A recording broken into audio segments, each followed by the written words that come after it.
You're muted. Okay, good afternoon. Welcome to our raised bed gardening in Alaska. So many people want to have these raised beds. They're much easier to work than down in the ground. You have a lot of benefits with warmer soil, good drainage, easy planting and weeding, great for small plot gardens, and it provides a barrier to pests like slugs. So there's just a few examples of raised beds. You can see where they've planted a variety of flowers and lettuce and herbs. They've got a pot in the center just for some extra color. So you can do anything that you like. Be creative. There's another one with the square foot gardening where they've just taken up every inch of space, which is really a great way to really maximize your yield on your raised bed garden. So like any project, start with a good plan. You want to choose your area. So determine the hours of sunlight the spot receives. Choose plants that do well in the amount of light, meaning, so if you have a full sun bed, then of course you'll want to find plants that do well in full sun. And if you've got part shade, then you look for plants that do well in part shade. So the guide to sunlight hours is how much sun / how much shade do you have? You want to be observant. So most vegetables do prefer sunny, protected positions. The sun provides energy for plants to grow, and record the seasonal sun and shade as it changes throughout the year. So full sun is considered 6 to 8 hours of direct sunlight daily. Partial sun is 4 to 5 hours. Part shade is 2 to 4 hours, and full shade is 1 hour or less of light. So we do have a question possibly that popped up. So just a second. Phil is saying, I have a bunch of raised beds. Have been gardening for years, added a bunch of brand new ones last summer and will garden in them for the first time this year. They're just topsoil, not super nutrient rich, and they are south facing and completely open sun almost all day. Just looking for insights on what sorts of things might thrive in that environment and how to best enrich my soil. Thank you for hosting the class. So we have a screen coming up, a couple of them talking about different soils, combinations, and how to enhance that. So I will go over all of that for you coming up here in a couple screens. So how much light? If you have 6 to 8 hours, then you want to plant squash, tomatoes, cucumbers, eggplants, vine type beans, onions, and any listed as full sun on the packets. And then if you have 4 to 6 hours, you want bush beans, potatoes, carrots, beets, and radishes. In some beds, I do use other plants to create a little bit of shade. So in my raised bed, I have some teepee-shaped trellises, and I let my peas climb up those to create a little bit of shade. So underneath the teepee shape, then I plant things that need a little bit more shade, like my leaf lettuce, my spinach, my Swiss chard, etc. So you can create a little bit of shade. And tips. So beets do well in part shade, as do carrots and other root crops. In too much light, your root crops grow more foliage and less root. So part shade encourages the carrots and beets and radishes to grow your fruit. Cabbage in too much light will have smaller heads and tend to dry out. Cauliflower and broccoli in part shade will have tighter heads and later flowering. Leeks do well in part shade, and peas and beans will grow more foliage and less edibles in too much light. And then there's your shade lovers, like we said, leaf lettuce, spinach, Swiss chard, kale, and Brussels sprouts. So it really does make a difference, you know, how much shade versus sun, so that you get a good yield on your plants. So be observant of that. That's just a picture. I thought, see all the foliage on those carrots? It got a lot of nitrogen and it got a lot of sun. So here's just another gauge to help you. Lower sunlight is, of course, your Swiss chard, your lettuce, your parsley, arugula, and Asian greens. The root crops enjoy medium sunlight, 4 to 6 hours, and that would be your beets, carrots, potatoes, broccoli, radishes, and turnips. And then for hanging fruit, they need a lot of sun. So 6 to 8 hours for your peppers, tomato, watermelon, which we don't do very well with here, but that's okay, and okra eggplant, and strawberries. So this is a really good reference. And again, this is recorded, so you can go back later and reference these screens. Don't try to rush and make lists. You'll have this for later. So here are some of your shade tolerant plants. People who have shade say, I can't grow anything. Yeah, you can. Actually, they do better. So the root vegetables, herbs, and leafy greens all need 4 hours or less. So kale, parsley, scallions, turnips, spinach, beets, carrots, cilantro, lettuce, garlic, mustard greens, potatoes, bok choy, and chard. I just thought that was a cool picture. I like seeing things grow. Okay, so how much space? Build your beds so that it's easy to work in and around. So I have a friend that created raised beds, but she made them so tight that she can't squat down in between them and work them. So keep that in mind as you're building. The photo below on the left was taken from an article talking about planning. The gardener mentioned that she had not given herself enough room to fit between the 2 beds and work comfortably. If you have difficulty bending down or working on your knees, raise the beds high enough to work from a chair or a stool. See, this is easy and convenient. She's put this on nice tall legs so that it's just below waist height and it's really easy to work. What types of material? So choose a material like cedar, composite wood, recycled plastic, galvanized panels, or block for construction. New pressure treated wood is fine too. Old pressure treated wood was treated with a toxic chemical. And just about any material works. There are a number of raised bed kits that are easy to assemble or ready to use. So do not use railroad ties as they're treated with chemicals. And don't grow anything that likes acidic soil like blueberries in galvanized. You'll have a chemical reaction there. And then metal can get hot and should be used in part shade, though the soil warms earlier in the season. Composite wood looks nice, has a long ground life, but it can be expensive. And then cedar, that lasts for several years. So there's just some examples of the metal, the block, the composite wood, and then some cedar ones down here on the corner where they've covered it with a shade cloth to help for a couple of things. It gives a little bit of shade. It also helps keep the bugs and pests out. There are also these big bag raised beds. They're a cloth bed that you can use 1 year. And if you find that you've gotten too much sun or it's not in the right place, you just empty it out and move it. It's very, very convenient. If you're a renter and you don't want to create a bed, you can have this bed. And then when you get ready to leave, just empty out the soil and take the bed with you. And then right now at Mill and Feed, we have these InstaBrace. They're not only cute and decorative, but they're very sturdy and they make a bed look really nice. You just slide the wood down into there. You could put your bed up on a table type area to give it more height if you wanted to, but we do have these nice InstaBrace corners. And for growing medium, so now the most important decision, what soil mixture to choose. A good blend is 50% topsoil, 30% compost, and 20% potting soil. Potting soil is a soilless growing medium of peat moss, perlite, and vermiculite. You can use a 50-50 blend of topsoil and compost. It's another good blend. If topsoil is not an option, you can use a 50-50 blend of potting soil and compost.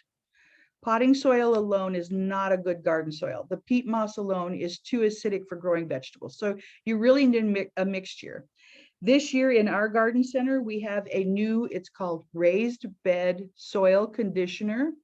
It's got some biochar, some worm castings. It's a kind of a compost mixture. It's really a healthy additive to your bed. So if you've been gardening in the beds and you want to refresh it, or if you want to add something to your topsoil, that soil conditioner is a great additive. And at the bottom there, just a reminder, if you're growing strawberries or bulbs, add some sand for extra drainage. And when purchasing topsoil, check that it's not wet and clumpy. You don't want to start messing with wet topsoil. It'll ball it up and it almost becomes unworkable. So if it's wet and clumpy, wait until topsoil dries and then go to get it. So this is that soil booster that I was telling you about, how to boost the soil already in your bed. So the Garden Valley Organic Raised Bed Soil Conditioner with added biochar and natural ingredients. This gives your soil a boost after gardening in the bed that you used last season. And it's more than compost or a soil containing healthy nutrients for your raised bed. So again, it's just, it's either something you can add to topsoil for a first-year garden, or it gives that already used soil a really good boost with lots of nutrients, and it'll help aerate the soil a little bit. And then what to grow? Grow what you like. Try something new. Salad lovers should grow lettuce, cucumbers, tomatoes, and radishes. If you love to cook, grow onions, peppers, potatoes, and herbs. Peas and beans are easy and fun to grow. And who doesn't love to pull a carrot out of the ground and snack on it? Flowers mixed in beds can help with pest control and add some color. Some flowers are edible, like nasturtiums, pansies, and lemon marigolds. Decorative trellis and hoops will add interest and support for climbers and tall plants. And then you can use a rain gauge and a soil thermometer. The right tools make a great gardener. So right now I have that particular soil thermometer that's in the top right. I have it in my raised bed where I do my vegetables. And this morning the soil was 46 degrees. So that's still a little chilly for planting, other than you can put in your root crop seeds. So carrot seeds, beets, you can put potatoes in right now. You know, any root crop seeds can go in. And then by next week, you should be able to plant things like cabbage, cold weather crops like cabbage, celery, kale. Those would be fine for going out into the garden next week. And then by Memorial Weekend, you should be able to get everything into the soil, or when the soil reaches 55 degrees, whichever comes first. And that's the soil thermometer. You can see I had that in last year and it was still just a little cool. And here's some tips and tricks for you. Before adding soil to the bed, put a layer of cardboard or newspaper and landscape fabric down. Bring the fabric up the sides to keep the grass from creeping in. So that cardboard at the bottom really extends the life of your bed and keeps anything from coming in from underneath. And if you have a vole problem, use a layer of hardware cloth to prevent intruders. If you have a drainage problem, put down a layer of sand before adding the soil to the bed. So the drainage problem would be if you had a wet, marshy area and you want to put your raised bed on there, you definitely want to get some sand down on the top and then create your bed on top of that. And to prevent slugs from crawling in, use copper flashing around the raised bed. We have rolls of copper down in our retail store. You can buy those and just tape or tack them along the bottom of your raised bed, and slugs won't cross over copper. Raised beds thaw earlier in the season and last longer into the growing season. You can also extend the season with hoop covers. And soil can be warmed earlier with mulch film. You can come in and get an IRT type mulch film. It's a plastic film that you just tack down with staples over top of your soil, and it really does help warm it up. And then no tilling. You don't want to really till it in. You just want to loosen with a fork and work compost into the top 2 to 3 inches each year. And then cover over winter with compost or a cover crop. So this is the Gardman Grow Tunnel. It's available to help keep different slugs and bugs, animals, birds from your strawberries. You can keep things out with those nice Gardman Grow Tunnel. And then when transplanting into your raised bed, use a drench with Super Thrive It's a plant hormone.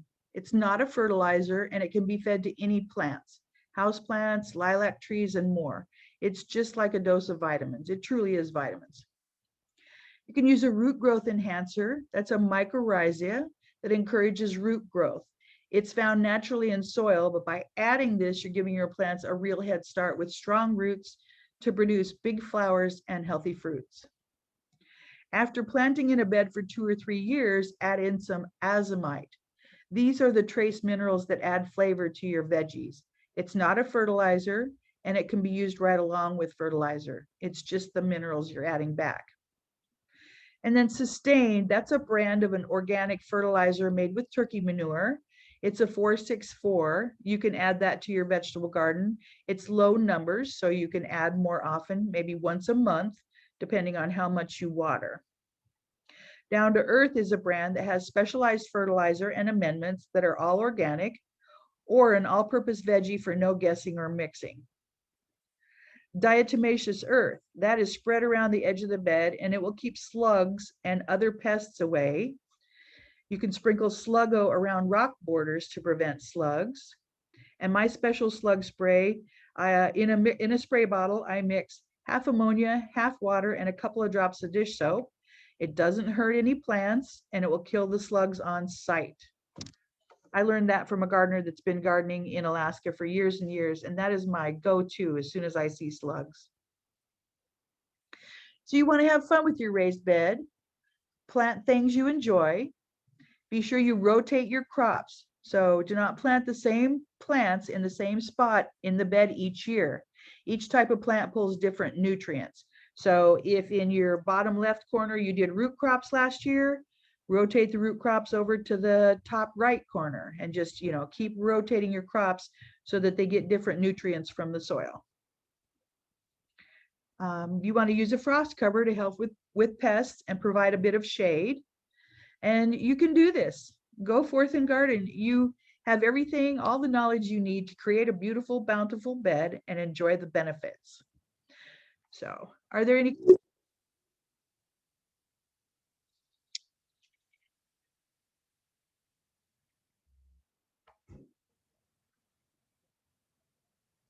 And Phil, did that answer your question that you asked before the class started? Yeah, I think that was helpful. Thank you. Okay, good.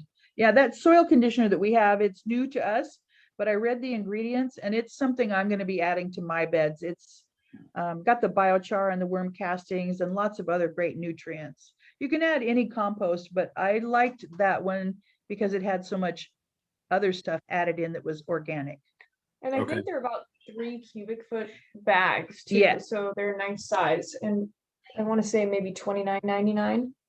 Somewhere in that range, but yes, they're 3 cubic foot for sure. Yeah. Do they say how much square footage they will cover, like per bag? No, because you don't want to use, it doesn't give you square footage because it's not a complete soil. You would use it as an additive. So Right, but I'm just generally, wondering, like, if I'm adding it to, inches- because I have a bunch of beds, right? And so, like, I'm just thinking, we took out our front yard last year and we built garden beds all throughout it. And so I'm just trying to kind of gauge, like, how much one of those 3 cubic feet will cover, like how many beds that will do, if it'll do one or. well, it's going to depend on the size of your beds. So you can, Google is a great help. So it's a 3 cubic foot bag. If you spread it, determine your square footage, and then Yeah. I would spread it at 2 to 3 inches deep per bed.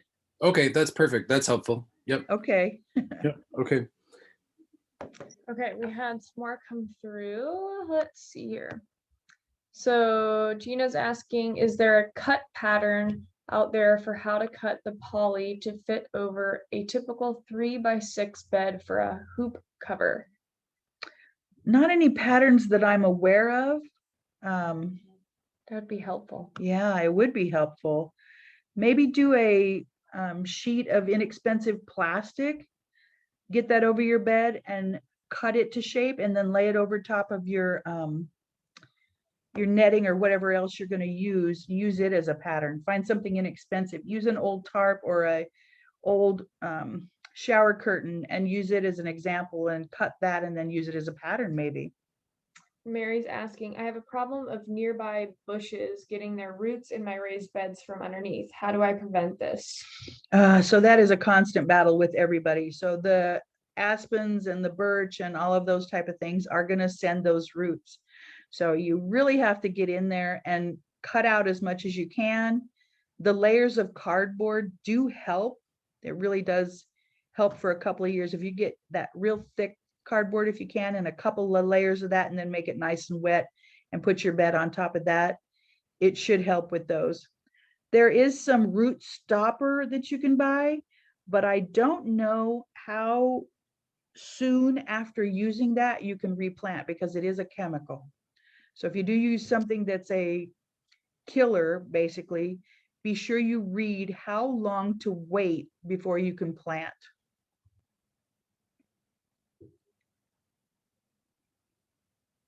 I hope that helped answer your question. Those roots are a constant battle.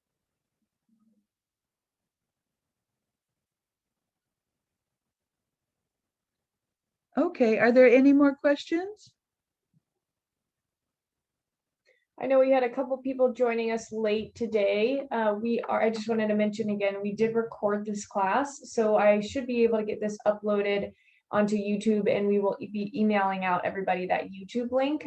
Feel free to share it with whomever you'd like. But yeah, it's a great resource to have and always refer back to. So if you weren't here for the beginning portion of the class is fully recorded, and we will be sending out this afternoon to everyone who registered. All right, well, if we don't have any other further questions, we'll go ahead and wrap up the class, but thank you so much for joining, everybody, and have a wonderful gardening season. And we do have more classes. We do have more classes available this season. Sheila's teaching quite a few more through June. So make sure you just check out our schedule on our website. If you just go under the shop button, you'll see a tab for classes, and they'll all be listed under there.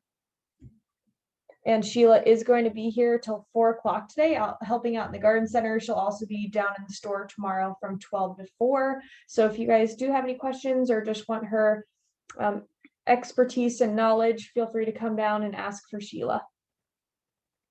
Thank you, everybody. Enjoy your weekend.